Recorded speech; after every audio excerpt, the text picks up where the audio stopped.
Hello दोस्तों, स्वागत है आपका हमारे यूट्यूब चैनल में। आज के वीडियो में लेकर आया हूँ एक नए क्वेश्चन जिसका नाम है सूफी आंदोलन और भक्ति आंदोलन। ठीक है, सूफी आंदोलन भक्ति आंदोलन जो आपको परीक्षा के लिए काफ़ी इंपॉर्टेंट क्वेश्चन है और ये बहुत ज़्यादा संभावना है कि ये क्वेश्चन आप लोग के परीक्षा में पूछे। या तो भक्ति आंदोलन पूछ सकता है या फिर सूफी आंदोलन पूछ सकता है, कोई एक पूछ सकता है। ठीक है, कोई एक पूछ सकता है या फिर दोनों पूछेगा तो और अच्छी बात है। तो दोनों चीज़ को हम लोग आज के वीडियो में पूरी तरह अच्छे से समझ लेंगे।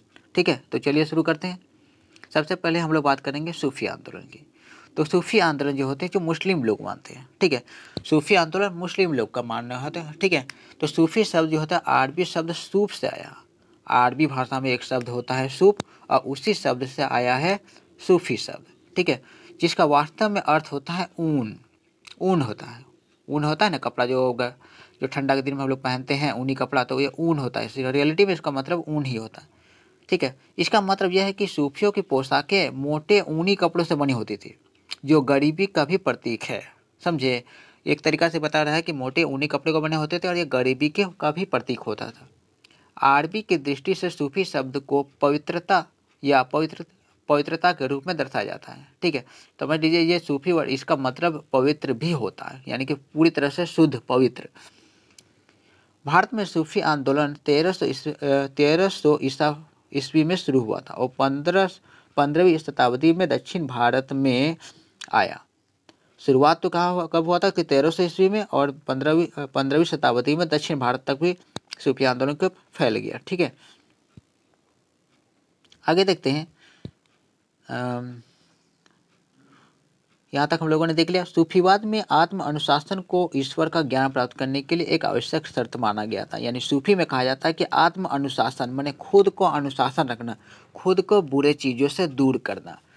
चोरी डकैती होता है, दूसरे से जो घृणा होता है, जलन होता है, यानी सारे चीज़ों से खुद को मुक्त करना और अपनी आत्मा की शुद्धता पर बल दिया जाता है। ठीक है, जबकि रूढ़िवादी मुसलमान बाहरी आचरण पर जोर देते हैं, सूफी आंतरिक शुद्धता पर जोर देता है। यानी ये सूफी वर्ड होता है जो अंदर को अपने आप की शुद्धता पर जोर दिया जाता है, यानी कि खुद को बुरे कामों से पूरी तरह से दूर कर देना सूफी आंदोलन का एक मकसद होता है। ठीक है, सूफियों को यहाँ देखिए, सूफियों को आमतौर पर दो समूह में विभाजित किया जाता है, जो है बासरा और जो इस्लामी कानून में विश्वास करते थे। पहला चीज़ होता है बासरा, जिसको जो इस्लामी कानून को पूरी अच्छे से मानते थे। दूसरा होता है बेसरा, जो इस्लामी कानून में विश्वास ही नहीं रह सकते थे। ठीक है, यानी कि सूफी दो टाइप के होते हैं, बासरा और बेसरा। तो बासरा इस्लामी कानून को बहुत अच्छे से मानते थे और बेसरा इस्लामी कानून पर विश्वास ही नहीं करते थे। ठीक है, कुछ सूफी सिद्धांत प्रमुख मान्यताओं और प्रथाओं को भी पालन करते हैं, जो अपने अपने क्षेत्र लोगों के लिए अच्छा मानव व्यवहार बनाने में मदद करता है। जो सूफी जो सिद्धांत होता है, सूफियों में जो सिद्धांत दिया जाता है, उसमें कुछ ऐसे अच्छे अच्छे बातें भी होते हैं जो अपने क्षेत्र के लोगों के साथ अच्छे से बात करने, अच्छे से पेश आने के तौर तरीकों को भी सिखाता है और खुद के शुद्धता पर ये बल देता है। ठीक है, आगे देखिए कि सूफियों का मानना था कि वे भक्ति और प्रेम से ईश्वर तक पहुंच सकते हैं। यानी ये दो वर्ड बता रहा है कि अगर भक्ति किया जाए, अगर ईश्वर को सच्चे मन से भक्ति किया जाए और प्रेम किया जाए ईश्वर को, तो इस तरीक़ा से हम ईश्वर तक पहुंच सकते हैं, ईश्वर को हम पा सकते हैं। और आंखें बंद करके रीति रिवाजों को पालन करने से बचना चाहिए। ये जो धार्मिक रीति रिवाज होते हैं, कई ऐसे रीति रिवाज हैं जिन पर विश्वास ही नहीं हो पाता, लेकिन बहुत लोग मानते हैं। तो बोलते हैं कि उन रीति रिवाजों को, जो अंधविश्वास होता है, उन सबको आँख मूंद कर नहीं मानना है और सिर्फ ईश्वर की भक्ति करना है और लोगों से प्रेम करना है, और इससे ही ईश्वर की प्राप्ति कर सकते हैं। वे इंसानों से प्यार करने में भरोसा करते हैं, क्योंकि उनका मानना है कि भगवान सभी इंसानों में, इसलिए इससे उन्हें अपने क्षेत्र लोगों की मानवता को बढ़ाने में भी मदद मिलती है। यही बात मैंने बताया कि इंसानों के साथ प्रेम मोहब्बत के साथ रहना, अगर इंसानों के साथ प्रेम मोहब्बत के साथ रहोगे तो इसी से ईश्वर की प्राप्ति की जा सकती है। ये सारी बात ही सूफी आंदोलन में बताया गया है। ठीक है, इसे अपने लोगों को प्राथमिकता देने पर भी मदद मिलता है। यानी कि जो अपने धर्म होता है, अपने समुदाय के लोग होते हैं, उससे आप जब समाज में इज्जत देंगे तो वो क्या करते हैं, अब वो आपको भी इज्जत देंगे। और यही चीज़ होता है, जो इज्जत देना और एक दूसरे का रिस्पेक्ट ही होता है। इसके थ्रू ही सूफी धर्म ज़्यादा मजबूत होता है। ठीक है, हम लोगों ने अब तक सूफी को अच्छे से देख लिया और उसके बाद देखते हैं सूफी आंदोलन के कुछ सिद्धांत भी। ये सूफी जो होते हैं उसमें कुछ क्या सिद्धांत होते हैं, क्या नियम मानने पड़ते हैं, वो सारी चीज़ देख लेते हैं। एक अन्य प्रमुख सिद्धांत देखिए, एक अन्य प्रमुख सिद्धांत है, उनका मानना है कि ईश्वर एक है और उनके क्षेत्र में के अंतर्गत आने वाले सभी लोग ईश्वर के संतान हैं। तो सूफी आंदोलन में कुछ सिद्धांत भी दिया, तो एक सिद्धांत ये भी मानता है कि ईश्वर ने ही सभी लोगों को बनाया है, यानी सभी लोगों को ईश्वर की भक्ति करना चाहिए, यानी कि सभी लोग जो होते हैं ईश्वर के संतान होते हैं। हालांकि वे एक दूसरे से प्यार करने में विश्वास करते हैं, क्योंकि वे ये भी मानते हैं कि भगवान हर पुरुष और महिला में है। ठीक है, यानी ईश्वर की बात कर रहा है कि जब हर पुरुष और महिला में है तो हमें हर इंसान से प्यार करना चाहिए। सूफी मुख्य रूप से लोगों से प्रेम करने में विश्वास करता है, यानी लोग सूफी में सबसे ज़्यादा बताया जाता है कि लोगों के साथ प्रेम मोहब्बत से रहना चाहिए। ठीक है, सूफी मुख्य रूप से लोगों से प्रेम करने में विश्वास करते हैं, जो ईश्वर से प्रेम और अपने ईश्वर के प्रति गंभीर कर्तव्य के रूप में है। ठीक है, सूफियों ने हमेशा अपने लोगों को एक दूसरे से प्रेम करने के लिए प्रेरित किया, जिसका अर्थ है कि वे ईश्वर से प्रेम करें। यानी कि जब लोग जो होते हैं जब एक दूसरे से प्रेम करते हैं, क्योंकि हर लोग ये मानते हैं कि हर लोगों के अंदर, चाहे पुरुष और स्त्री, हर लोगों के अंदर ईश्वर होता है। तो जब हम लोगों से प्यार मोहब्बत करेंगे तो समझ लीजिए एक तरीका से ईश्वर से ही प्यार कर रहे हैं। ठीक है, तो ये सूफी आंदोलन का सिद्धांत रहा। ठीक है, सूफी आंदोलन अब तक हम लोगों ने पूरा अच्छे से समझ लिया। ठीक है, अब चलिए हम लोग भक्ति आंदोलन को अच्छे से समझते हैं कि भक्ति आंदोलन क्या है और भक्ति आंदोलन में किन सिद्धांतों पर जोर दिया जाता है। तो ये भक्ति आंदोलन रहा। देखिए, भक्ति आंदोलन मध्ययुगीन हिंदू धर्म में एक महत्वपूर्ण धार्मिक आंदोलन था। देखिए, ये हिंदू धर्म का है। ठीक है, भक्ति आंदोलन जो है हिंदू धर्म का है, और इससे पहले हम लोगों ने जो पढ़ा सूफी आंदोलन वो मुस्लिम का है, यानी कि मुस्लिम का सूफी आंदोलन और हिंदू लोगों का भक्ति आंदोलन। ठीक है, तो क्या कह रहा है कि हिंदू धर्म में ये माना जाता है और जिसमें मोक्ष प्राप्त करने के लिए भक्ति के पद्धति को अपनाकर समाज के सभी वर्गों में सुधार लाने की मांग की भक्ति आंदोलन की शुरुआत मांग की। देखिए, मांग की थी, यहाँ तक समझिए। यहाँ तक समझ लिए कि क्या होता है कि भक्ति आंदोलन हिंदुओं में होता है और मोक्ष की प्राप्ति करने का कोशिश करता है।